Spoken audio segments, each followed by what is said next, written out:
Good morning, everybody. Hopefully this will film okay. I have such a glare on the screen. I can't really see my screen, so I'm trying to keep this centered where it's supposed to be. This will be pretty quick. Just a little bit of information that just came to me. Uh, First of all, um, just a little heads up about what I've received from Source about this season that I'm in, particularly, and it may resonate with you. If it does, then it may be for you as well.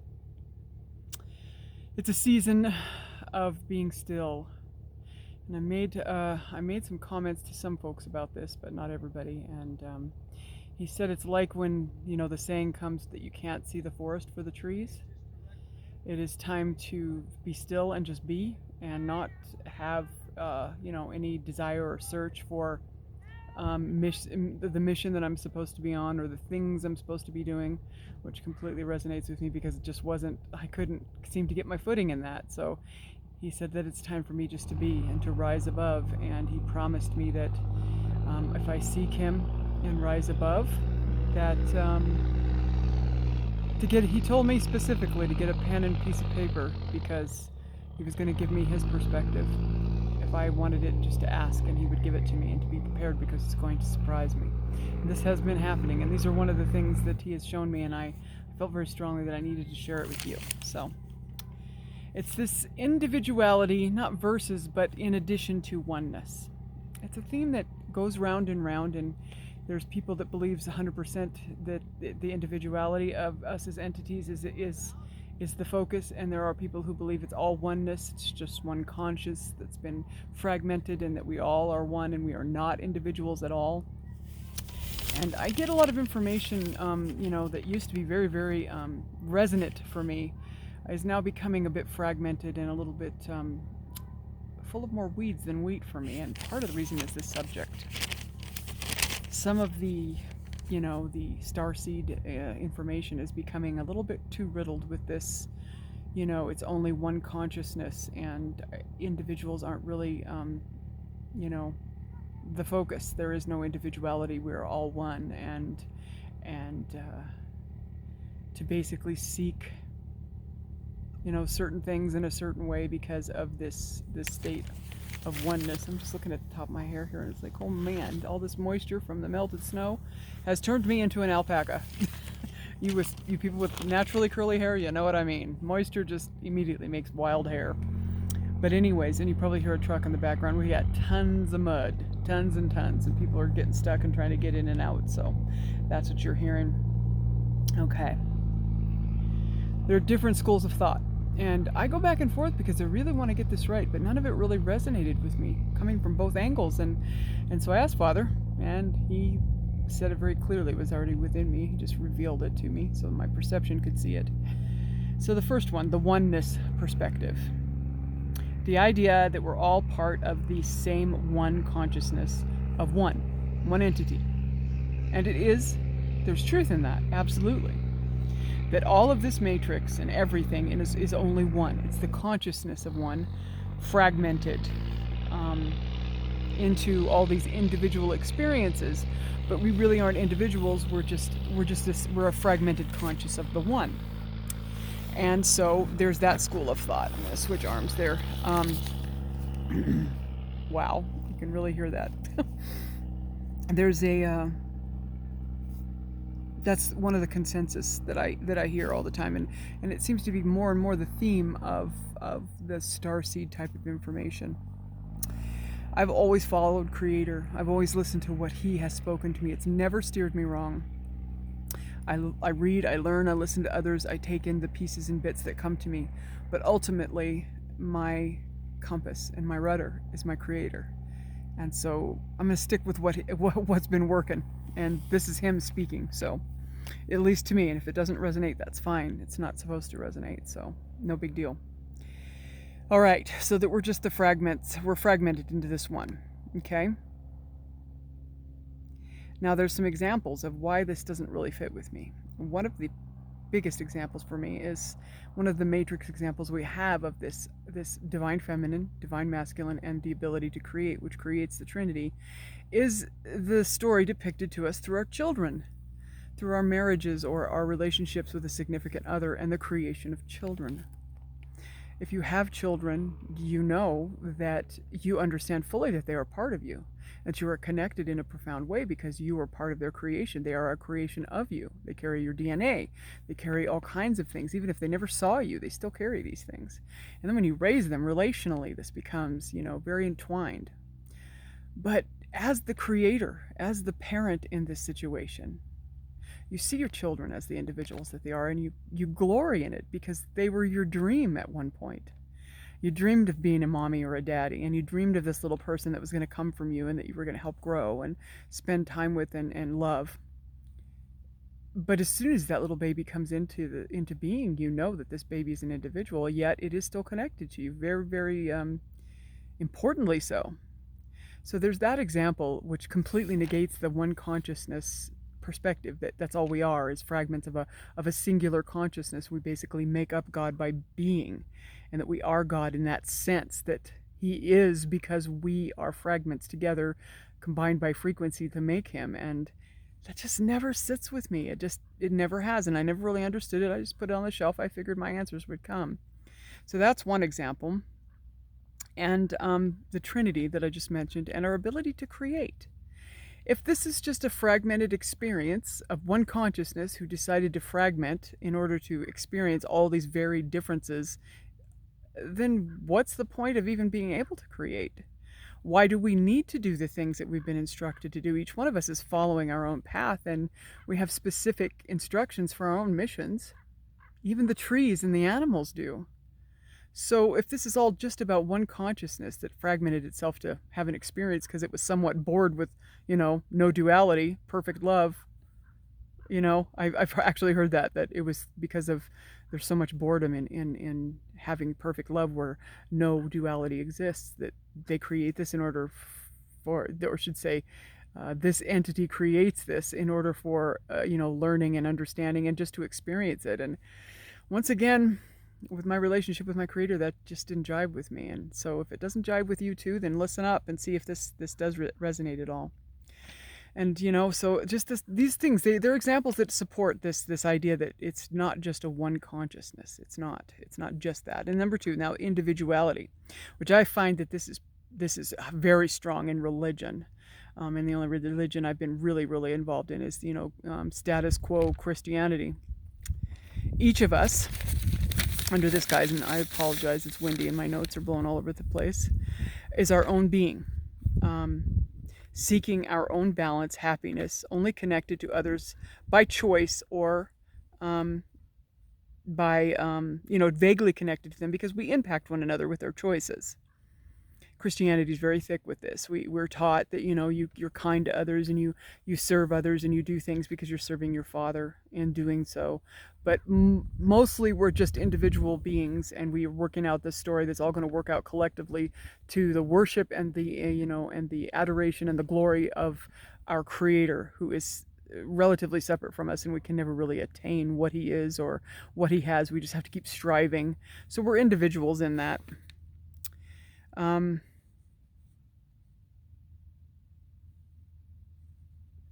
We have an effect on one another, but we're all individuals, not really source, so to speak. We are connected to him because he created us, but we're below him. We're in like a kind of a multi-level program, if you will, but all individuals. Okay, an example of why this story of just being an individual doesn't mesh is judgment. Judge not, lest ye be judged. If you judge, you'll be judged by the same measure that you judge with. And that being said, is the reason that is because we are connected to one another. We are one. We do have this oneness, and I am you, and you are me. So therefore, when I'm judging you in reality, with a hair, oh, there goes my notes, sorry. If I judge you, then I'm judging myself. And now I can fool myself into thinking I'm judging you. But we've all learned, and if you haven't, then listen up, because this is the truth, that's truly just a projection. We are judging ourselves only, ever. And if we judge others, it's a projection of what we hold inside of ourselves. And that's processing that we have to do. So that totally supports that oneness. It does not support individuality at all. So that's one of the biggest examples I can think of, is judgment. So it doesn't fit with both of those. So what I've come to is the truth. And believe it or not, isn't this shocking? It's in the middle. It's the middle ground. Who knew? I'm sorry, I'm just being a pain in the butt, but it's true, right? Individuality and oneness happen simultaneously. They are both correct. They are both accurate. They both exist at the same time. One of the mysteries of our Creator.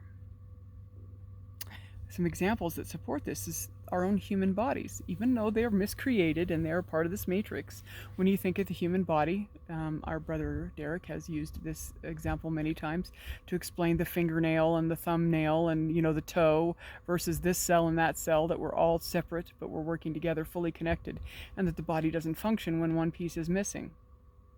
So that is a very prime example of what this thing is and how it simultaneously is happening at the same time. Source's sovereignty, decentralized networking. He is his own and we are our own, while we are his and he is us at the same time. We are the exact holograms of Father. When he dreamed us up and created us, like that example of our own children, we became chips off the old block, so to speak. We are what he is. And we respect one another's sovereignty, and we respect his, and he respects ours. So this idea that we're just floating around as one, frequency that's all connected to each other doesn't jive at all. And the fact of, thinking that we're individual doesn't jive either, because a baby can't create itself. It has a creator, and the divine feminine, masculine, and in that the creation, the third part of the Trinity, comes in a package deal. When it doesn't, what happens? Miscreated ones. Hence this matrix that we're in. Because they have not Father, they know not what they do. They were created without the presence of the divine masculine. So this is a package deal. That's what this is about. And I already spoke a little bit about what Father's been sharing with me and this place that I'm in right now. And this is something I like to read. It's an indigenous writing. I'm a part of a group where these things, I post them on Facebook and share them. But this really struck with me, and I thought it was the greatest little term. And I know Father, I found it exactly in a succession of information. It was meant to be exactly the way that it is. I'm going to switch hands again here real quick. See that nice sky? It's so pretty and sunny. I'm so happy. Okay. In the end, my children, there is no way that I can tell you how to be an Akoma. And it's a word for an Indian, an indigenous person. You have to experience it yourself. Each person must make their own journey. This does not support that we're just fragments of the one, a collective consciousness, and that's it. Every person is given a canoe. It has one seat and one paddle. In order to get anything out of life, we must be in the canoe. We must paddle down the river of life. Now, I can share with you how my journey has gone and how it has been, but I cannot paddle your canoe for you, nor can you paddle mine. You must paddle your own. Creator, I am so glad to have you as my guide on my path. So just those little bit of tidbits really, really solidified for me that I have a firm place to stand. And I'm sharing this with you if it resonates, because I know a lot of people. I know a lot of people that are only of the mind that we are just one consciousness, that this is all frequency and that we are not individuals in any way, shape, or form. And that you are me and I am you, and there is no differentiation there. That's not accurate. But there isn't a differentiation like, the Christian religion or other religions would try to separate and teach either. Because we are one. We are one and separate at the same time. And it's hard to wrap your mind around that at some points, but it seems perfectly clear to me. And if any of this resonates with you, it's for you. If it doesn't, that's fine. You continue on your journey, and I bless you in doing so. Big shift, and I'm sure a lot of you are feeling it, and it is manifesting itself in the physical through some pretty chaotic circumstances, and it is happening in the spiritual. Lots of movement within the matrix. I've actually seen things in the sky that are showing me huge, like glitches, if you will. There is a frequency shift that is affecting the physicality as well as the internal. And it's because we're getting ever close to that fifth dimension blanketing itself fully connected, electroplated to the planet, if you will. It's coming. Keep your eyes to the sky, especially where the sun sets. Keep your heart open, and remember that this is the time to stay in the middle. This roller coaster ride that we're on is going to feel like tremendous ups and tremendous downs. There won't be much middle time, if any at all. And by the time you're able to resonate with a frequency hike in the Christ consciousness and feel joyful about that, 3 steps ahead will be the duality rising to meet that. So the idea is to only be in joy because you know the truth and you know that we win, and not to be caught up in the up and down, because if you're caught up in the up and down, it's one of the tricks. It's one of the things to keep you from doing what you came here to do. Stay in the middle part. Stay in the middle. Be in great joy just to be in the truth. As the valleys come, they come. As the hilltops come, they come. Stay in one place. I hope everybody's really well, and I am, once again, I feel completely like I just babbled about nothing. I always do, but it has a tendency to speak to someone somewhere. So I love you very much, and now that the weather is a little bit nicer and I can get outside and we've been freed up a bit, I'll probably be doing some more as Father moves me to do so. I love you guys, and I hope to talk to you really soon. Have a great day.